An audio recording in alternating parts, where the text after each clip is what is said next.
Salut à tous, c'est Squeezie. Ah non merde, c'est pas la bonne chaîne. Non, moi je vous parle pas de jeux vidéo, je vous parle de musique. Et d'ailleurs, en parlant de ça, aujourd'hui je vais vous parler des intervalles. Oui, parce que maîtriser les intervalles en musique, c'est très important pour énormément de choses. Seulement voilà, il y en a beaucoup à maîtriser, et on pourrait dire que les plus petits sont les plus faciles à compter, et les plus grands, bah là, c'est un peu plus compliqué déjà. Voilà pourquoi je vous explique dans cette vidéo comment arriver à bien calculer les intervalles, quelle que soit la grandeur, pour que ce soit beaucoup plus facile après, pour faire après ce qu'on veut. Improvisation, composition, déchiffrage beaucoup plus rapide, pourquoi pas. Et justement pour arriver à calculer tous ces intervalles beaucoup plus facilement, je vais vous livrer une technique un peu pirate, que moi j'ai jamais entendu nulle part, mais en fin de compte c'est tellement évident que on se demande pourquoi on l'utilise pas. Allez, c'est parti.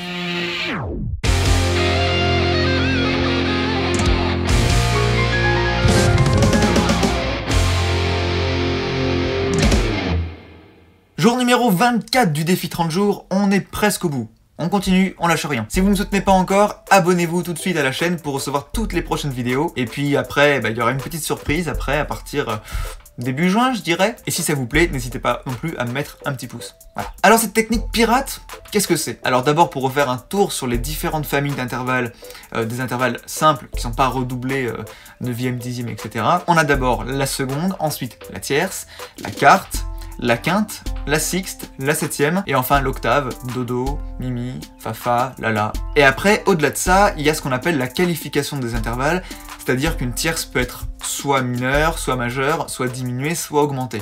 Mais ça restera toujours une tierce dans les 4 cas. Alors j'ai fait une vidéo complète à ce sujet que vous pouvez trouver ici, miniature, fiche, et je vous mets le lien dans la description. Mais j'en parle aussi régulièrement de la qualification des intervalles parce que c'est vraiment très important. C'est le summum qu'on peut arriver pour calculer les intervalles, et du coup c'est ce qui nous amène vraiment à développer notre oreille en fait. Alors je fais une petite piqûre de rappel pour les retardataires, mais je vous invite vraiment à voir la vidéo, vous comprendrez beaucoup mieux. Donc il y a deux catégories d'intervalles, il y a les intervalles qui commencent par un S ou par un T, donc seconde, tierce, sixte ou septième, et de l'autre côté on a les intervalles plus gros, entre guillemets, avec la quarte, la quinte, l'octave. Gros, je veux dire que la première lettre c'est soit un Q soit un O, par rapport à un S ou un T qui sont des lettres assez fines. Vous voyez la différence? Très bon moyen mnémotechnique. Et donc je vous avais dit que la première famille d'intervalles, les S et les T, pouvaient à la base soit être mineurs, soit être majeurs. Alors que les autres intervalles, quarte, quinte, octave, eux par défaut ils étaient justes. Et jamais ils verront la couleur du majeur ou du mineur. Jamais. Et après, au-delà de ça, on agrandit ou on diminue l'intervalle par demi-ton à chaque fois, et on en vient à trouver les intervalles augmentés ou diminués. Donc par exemple, une tierce majeure, elle va faire 4 demi-tons. Du Do au Mi, par exemple. Donc une tierce mineure, ça va être un demi-ton de moins, Do, Mi bémol. Et ensuite, si on veut enlever encore un demi-ton, ça ferait Do, Mi double bémol, et pas Ré. C'est la même note sur le clavier, mais c'est Do, Mi double bémol, pour que ça reste une tierce.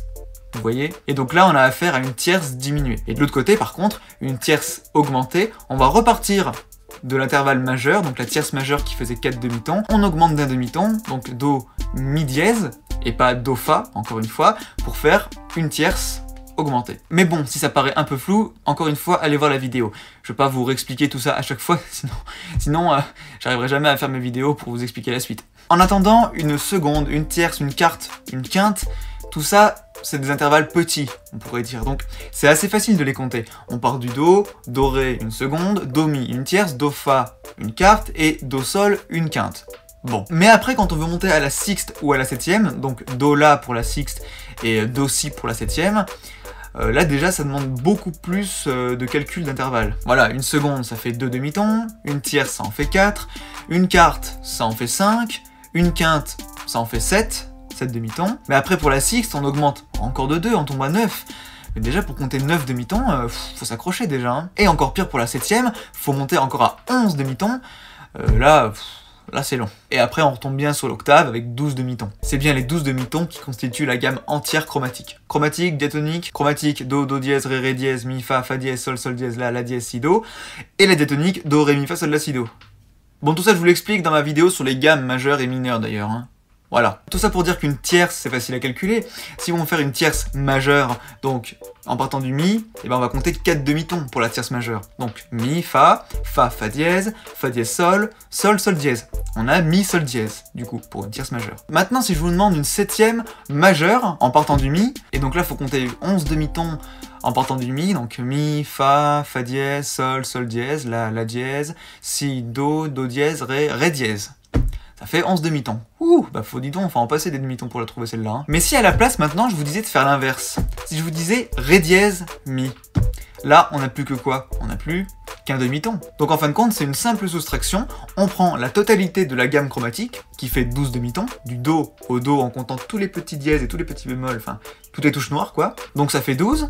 Moins les 11 qu'on cherchait, bah ça fait plus qu'un. Donc ça veut dire qu'au lieu de monter de 11 demi-tons, si on descend d'un demi-ton seulement, on va tomber sur la même note. Mais à l'octave en dessous, c'est pas très grave, mais ça sera le même nombre de notes. Donc Mi, moins un demi-ton, Ré dièse. Donc c'est pas Mi, Mi bémol, parce que ça serait une octave, Mi, Mi. Mais comme c'est un Mi bémol en haut, ça serait une octave diminuée. Vous voyez la différence? Alors que Mi, Ré dièse, on a bien un écart de 7 notes. Mi, Fa, Sol, La, Si, Do, Ré. Et Ré dièse, du coup, qui est la 7e majeure, qui lui donne sa nature à la 7e. J'espère que je vous ai pas perdu. Bon, bah alors on continue. De la même façon, maintenant, si je vous demande, par exemple, une sixte mineure en partant du Do. Alors peut-être que vous l'avez oublié, mais encore une fois, je vous l'explique entièrement dans ma vidéo. Tous les intervalles qu'on trouve en partant du Do, dans la gamme majeure de Do, soit ils sont majeurs, soit ils sont justes, comme je vous l'ai dit. Mais voilà, ils sont bien majeurs, ils sont pas mineurs ou autre chose, par défaut. Do, Mi, c'est une tierce majeure. Do, Fa, c'est une quarte. Donc là, on passe dans un autre registre d'intervalle, c'est la famille des gros. Donc c'est juste par défaut. Do, Fa, voilà, c'est juste par défaut. Votre prénom à vous, c'est François, c'est juste? Oui. Eh ben lui, c'est pareil, c'est juste. Ensuite, la quinte, Do, Sol. Donc encore une fois, c'est un intervalle de gros. Donc Do, Sol, ça va être une quinte juste, et pas majeure du coup. Ensuite, la sixte et la 7e. Donc là, on revient dans les intervalles qui commencent par une lettre fine, donc un S. Et donc forcément, ça fait une sixte majeure, Do, La, et une 7e majeure, Do, Si. Et enfin, ben, l'octave, c'est encore un rond, un gros cette fois. Donc ce sera une octave juste. Voilà, je vous avais dit, c'est un très bon moyen de s'en rappeler ça, c'est vraiment très très bien fait. Alors maintenant, si je vous dis une sixte mineure, nous on connaît pas ça, nous on connaît la sixte majeure qui fait Do, La. Bon, bah la sixte mineure, ça va être un demi-ton de moins que la sixte majeure. Donc Do, La, ça nous fait 9 demi-tons. Voilà, c'est la valeur de la sixte majeure. Donc du coup, une sixte mineure, ça va être 9 moins 1, ça fait 8. Et 8, ça fera Do, Sol dièse ou Do, La bémol, au choix. Mais nous, on veut pas Do, Sol quelque chose, parce que là, ça ferait une quinte quelque chose. Nous, on veut une sixte mineure. Donc déjà, la sixte, ça sera Do, La. Et ensuite, on ajuste. Là, Do, La, bémol. Mais bon, dans la gamme de Do, c'est facile. Mais maintenant, si je vous dis une sixte mineure en partant du Fa dièse, là, c'est autre chose déjà. Bon, déjà, une sixte en partant du Fa, ça fait Fa, Sol, La, Si, Do, Ré. Ça fait un Ré quelque chose. Alors pour ça, c'est facile. La sixte majeure, c'est censé être l'intervalle par défaut dans la gamme de Fa dièse majeur. Donc Fa dièse, Sol dièse, La dièse, Si, Do dièse, Ré dièse, Mi dièse, Fa dièse. Elle est assez complexe cette gamme, hein. Elle a beaucoup de dièses, donc pas facile. Bon, mais quoi qu'il en soit, la sixte majeure, ça va être Fa dièse, Ré dièse. Voilà. Et si vous comptez bien, ça fait bien 9 demi-tons entre les deux notes. Mais au lieu de compter ça, maintenant, si je vous dis, on va faire Fa dièse, Ré dièse dans l'autre sens cette fois. Donc Ré dièse, Fa dièse en montant, en fait, c'est la même chose. Ben là, d'un seul coup, entre le Ré dièse et le Fa dièse, on se rend compte qu'on n'a plus que 3 demi-tons. Et oui, d'ailleurs, 12 moins 9, ça fait 3. Donc 3 demi-tons, ça correspond à une tierce mineure. Je vous rappelle, une tierce majeure, c'est 4 demi-tons. Donc une tierce mineure, c'est plus que 3 demi-tons. Donc vous voyez, au lieu de monter d'une sixte majeure qui fait 9 demi-tons, on va plutôt descendre de 3 demi-tons qui est la tierce mineure, et puis après, la note qu'on aura trouvée, on la remonte à l'octave. C'est la même chose. Donc Fa dièse, Ré dièse, Fa dièse, Ré dièse. Voilà, et là on a notre sixte majeure. Ce qui veut dire, en résumé, c'est qu'au lieu de calculer une sixte majeure, on va plutôt calculer une tierce mineure. Et voilà, et pour tous les intervalles que vous allez trouver, vous allez avoir une équivalence dans l'autre sens. Donc là, typiquement, c'est pas compliqué. La somme des deux, faut qu'elle fasse 9. Alors qu'est-ce que je veux dire par là? En gros, ben, la seconde va avec la septième, 2 plus 7, ça fait 9. Ensuite, la tierce va avec la sixte, donc 3 plus 6, toujours 9. Et enfin, la quarte va avec la quinte, 4 plus 5, ça fait 9 aussi. Donc là, je vous ai dit, par exemple, on monte d'une sixte, et ben, on descend d'une tierce. On monte d'une septième, Do, Si, par exemple, et ben, on va descendre d'une seconde. C'est pas 7, c'est 2. Donc Do, Si, ça marche pareil. On veut monter d'une quinte, Do, Sol, et ben, on va descendre d'une quarte. Do, Sol. Voilà. Et le plus fou, c'est de se dire que ben, la nature est vraiment très bien faite, et effectivement, la quarte va avec la quinte, donc deux intervalles justes qui vont ensemble. Ensuite, la tierce va avec la sixte, qui sont deux intervalles de la même famille, des lettres fines au début, T et S. Et enfin, la seconde va avec la septième. Bah, S, S, ça va ensemble. Je suis pas nazi, hein. Donc voilà, c'est beaucoup plus simple déjà comme ça. Et après, ce que je trouve encore plus fou à retenir, c'est que si vous montez d'une quinte, donc d'une quinte juste, par défaut, vous allez descendre d'une quarte juste. Vous voyez, juste, ça reste ensemble. Ça bouge pas. Parce que c'est la famille des intervalles justes. Mais par contre, si on monte d'une sixte majeure, est-ce qu'on descend d'une tierce majeure ? Majeur, du coup, on pourrait se dire ça. Eh bien non, comme ces intervalles-là, ils sont soit majeurs, soit mineurs, ça veut dire que si on monte d'un côté en majeur, de l'autre côté, on descend en mineur. Vous voyez, c'est juste inversé en fait. Donc si on monte d'une sixte majeure, Do, La, par exemple, sixte majeure, ça fait 9 demi-tons, et ben on va descendre d'une tierce mineure. Voilà, on prend l'inverse, le 6, c'est le 3, on avait majeur, on prend mineur. Sixte majeure, tierce mineure. Et tierce mineure, ça fait bien 3 demi-tons. Donc les 3 demi-tons plus les 9 dans l'autre sens, ça nous fait bien les 12 au total. Je vous ai peut-être perdu là, non? Bon, c'est pas très grave, je vous refais un autre exemple pour la peine. Imaginons qu'on veut partir du sol et qu'on veut calculer une septième mineure, par exemple. Bon, septième mineure, on se base sur la septième majeure qui fait 11 demi-tons. Donc la septième mineure n'en fait plus que 10. Voilà, et donc là, en partant du sol, bon, et ben on va monter de 10 demi-tons, donc sol, sol dièse, la dièse, si, do dièse, ré dièse, mi, fa. Ok, donc sol, fa, c'est une septième mineure. Et bien dans l'autre sens, on a dit que la septième c'est l'inverse de la seconde, et comme on a une septième mineure, et ben on va prendre une seconde majeure. Dans l'autre sens. Et donc du coup, si on part du sol et qu'on descend d'une seconde majeure ça fait 2 demi-tons.